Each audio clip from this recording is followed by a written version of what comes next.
Hi everyone, this is Nia and today I'm going to paint this rainy window because I feel like the repetitive pattern will be really fun and relaxing to paint. I'm only going to use one main hue for this and basically three colors. The main color I'm going to use is Payne's Grey Bluish by Schmincke, and for the water I'm going to use Lamp Black by Daniel Smith and Bleed-Proof White by Dr. P.H. Martins. I'm going to start by masking the sides to make sure I have a clean border around, and for this I'm using washi tape, but you can also use masking tape. I'm going to start by dampening the surface of my paper. I'm just doing this very lightly and I'm not doing it evenly since I'm going to use a really light consistency of Payne's Grey Bluish, and I'm using a very heavy load on my brush so I can cover a large area on my page. Once I've painted the light consistency around halfway down, I'm going to use a slightly thicker consistency to make what somewhat looks like uneven foliage in the background, but it's very blurry since I want the focus to be on the water in the window. I'm doing this in layers and I'm using a thicker consistency as I go down, and then I just try to even out the bottom. Once I'm done covering the whole page, I'm going to paint more trees again, still on the damp surface using an even thicker consistency. Don't worry about this being too dark because since we are painting on a damp surface, the paint will usually just spread out and it will dry much lighter than what I initially painted. This is optional, but in the middle I try to keep it light, so if there are any paint which comes across to that light area, I will just take it off with a clean dry brush. You can also take off the excess with tissue, but it will take a lot of paint off, so you do have to even it out with a clean damp brush afterwards. After the paint starts to settle, you can see that the color is evening out, and I want to still darken it further, so I'm using a really thick consistency still, and I'm just going to dot this and place it around the area that I lightened earlier. At the bottom I also kept it light because I wanted to represent a road, but still this is distant and unfocused, so everything's blurry. For the dark foliage, as I get towards the top, which means it's at a further distance, I want it to be lighter than the foreground. I also want the dark foliage to go over the round area that I'm trying to keep light, but as I mentioned, this large circle is optional. What I'm trying to create is a finger drawing that you make by blowing hot air on a cold window to be the center of the focal point of the painting. But if you just want to paint the rain droplets on the window, then you can completely go over this area and just paint the trees from one side to the other without leaving any space. Now that we have the full idea of the composition in mind, I'm just going to keep darkening the foliage area while the surface is still damp. Since the bottom feels a little bit empty to me, I'm also going to darken it and add some textures around the corners, so there isn't too much of a stark difference in the value, but you can see that there are layers to this painting. Personally though, I'm trying to darken the corners because I want to create a vignette sort of effect, and I feel like this pulls our eyes towards the center or the focal point of the painting a bit more. What's a little bit tricky about painting on a damp surface is that when areas dry a little bit faster than others, or when it's at a certain drying point and you add wet paint again like what I'm doing here, the pigments will usually travel to the edges of the wet paint and this will create unwanted blooming. So if this is the stage that you're at, I would suggest for you to completely dry the area. If you feel like you still need to add the darker values, make sure everything's bone dry and then re-wet the surface again evenly. I'm using a large brush this time so I can get an even dampness. And then once the surface is evenly dampened, just like what we did in the first layer, we can start to add more paint.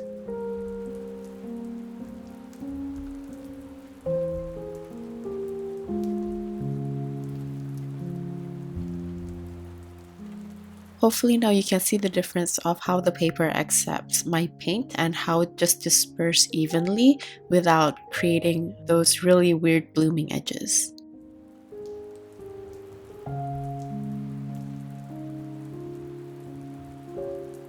Now, the reason why I want the dark foliage to go over the area where we're going to finger paint in quotation marks is because when we blow hot air through our side of the glass, as we finger draw the condensed air, it will reveal the other side of the window clearly, and if the background is light, there won't be enough contrast with the light condensation buildup on the window. So in order to build that contrast, we want the dark background. At this point, I think the base is starting to dry again, so I'm just going to dry everything off really quickly before it spreads too much, and I'm going to start to add the finger drawing once everything is bone dry at the center. I'm using a medium consistency of the Payne's Gray Bluish, and I'm going to start drawing or painting a simple outline of a heart. I'm imagining that this is drawn by a finger, so the overall outline has to be thick enough, and I try to also round the edges slightly, or at least for them to not look too sharp. Since the placement of the heart is not exactly in the middle, I decided to just add a bit more foliage at the bottom, so the condensed area is smaller than what I originally painted. Then for a bit more contrast around the edges of the heart, I'm just going to darken it.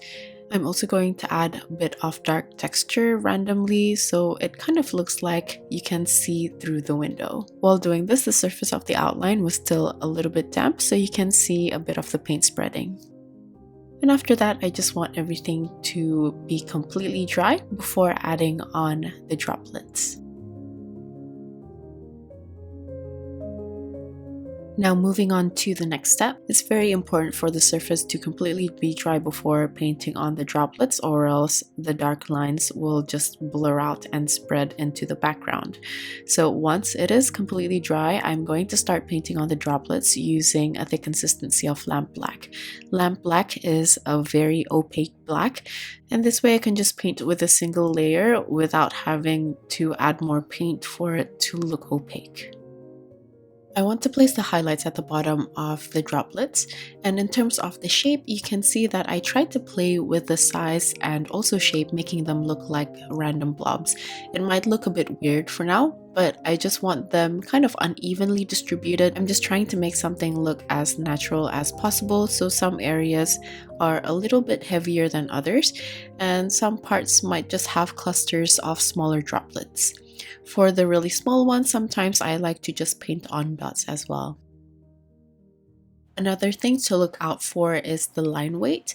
As I mentioned earlier, since I want the highlight to be placed at the bottom of each droplet, I want the top part of the droplet to have a thicker line weight and the bottom to have a lighter line weight. Sometimes I even leave a space, so some of the outlines of the droplets are disconnected at the bottom. And that's it for this step. I'm just going to enjoy the process and repeat these outlines until I have a good amount of distribution all across the composition. At this point though, I try to avoid painting on the droplets too close to the heart.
I feel like I'm starting to have a pretty good amount of droplets here, and the page is looking slightly funky, like it has a leopard print, but after this I'm going to paint the droplets within the steamed up glass at the center. And for this I tried to use a slightly lighter consistency because the droplets are on the other side of the window, or the outside of the window, which means the layer of condensation is in between our viewpoint and the droplet, which in turn will make the droplets look slightly lighter than the area of the window without the air condensation. I also want the droplets to interact with the heart slightly, so I'm going to paint only a little bit, this way it doesn't overcrowd the focal point. After this, I'm going to add some tinier dots, since after looking at this I felt like I have quite a lot of large droplets.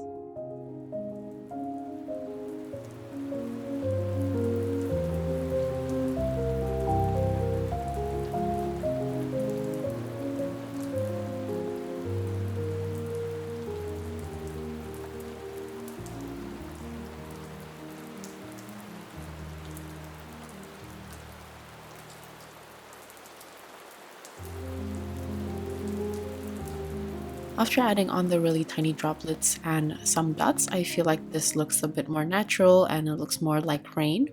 So after this, I'm going to start painting on the reflection within those large droplets. I'm going to use a light to medium consistency of Payne's Gray Bluish, and I'm sort of outlining only the top part of the large droplets as well as the medium-sized one, or wherever I can fit in this color. This might look a little bit odd now, but just trust the process.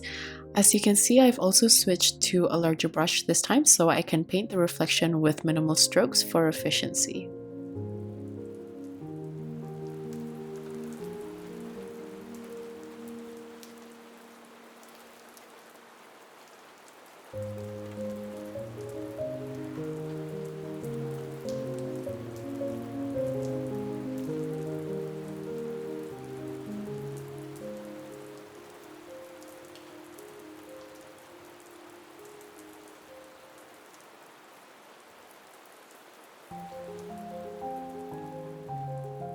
Just like the outline, for the reflection close to the condensed area of the window, I'm going to try to use a lighter consistency.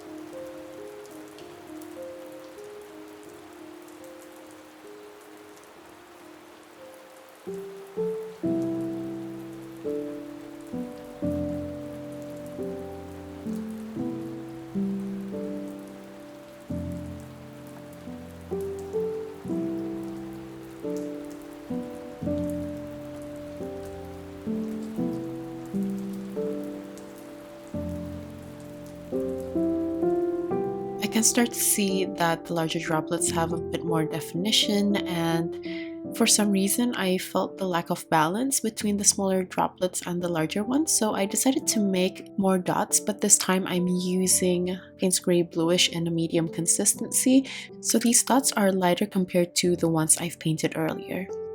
Let's move on to the next step of painting the droplets. I'm going to add on the highlights using a thick consistency of bleed-proof white, and I'm going to place this at the bottom to connect and complete the shape of the droplets that I've disconnected while painting the outline. I also find it much easier to use bleed-proof white with a small brush, so I can also paint tiny dots and highlights for the small droplets as well.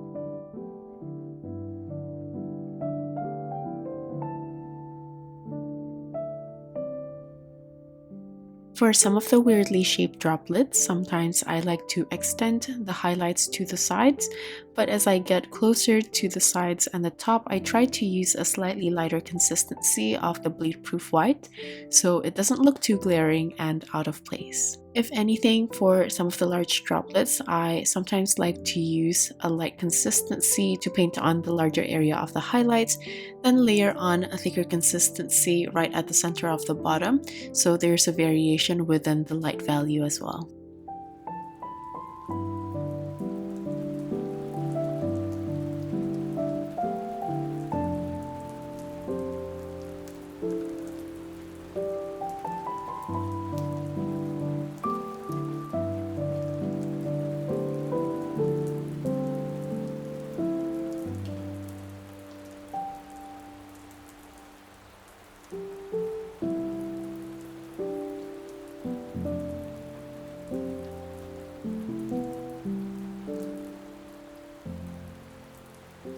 Be careful with the area at the center. As I'm painting the highlights, I try to use a lighter consistency for the steamed window, but a slightly thicker consistency within the outline of the heart, since we can see the window in full transparency in that part. I personally love adding on the highlights because it brings the droplets to life, and I also find the step very satisfying and relaxing as I repeat the steps almost mindlessly, so I hope you feel relaxed as you paint along to this one as well.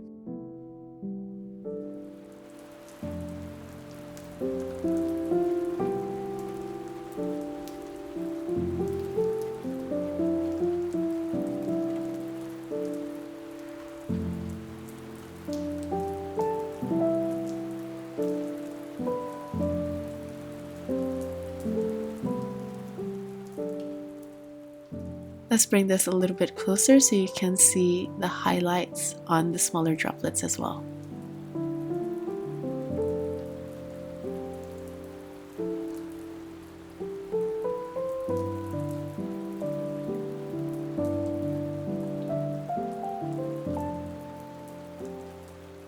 After painting on the highlights at the bottom, I felt like the darker reflected area on top is too light, so I'm just going to go over some of them again using a slightly thicker consistency of Payne's Gray Bluish to darken some of the droplets.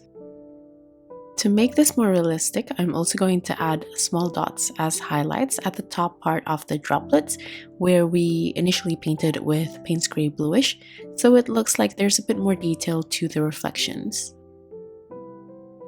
For some of the larger droplets, sometimes I also like to add slightly longer lines following the curvature of these blobs.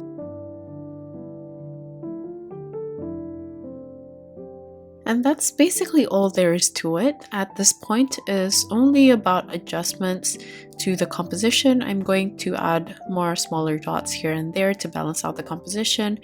And you can actually do this as much or as little as you'd like because nature is never the same. So just enjoy the process according to how much you feel like painting. This is why I enjoyed this painting so much, because despite it maybe looking a little bit complex, if you just follow some simple steps, you can actually accomplish this fairly easily. So I'm just going to keep adding more droplets until I'm satisfied with my composition, and I'm basically just following the same steps as I did before, which is to create an outline using my small brush with lamp black, filling in the top part with Payne's Gray Bluish if there are large enough areas, adding white highlights at the bottom and some smaller dots on top for extra detail, and that's it.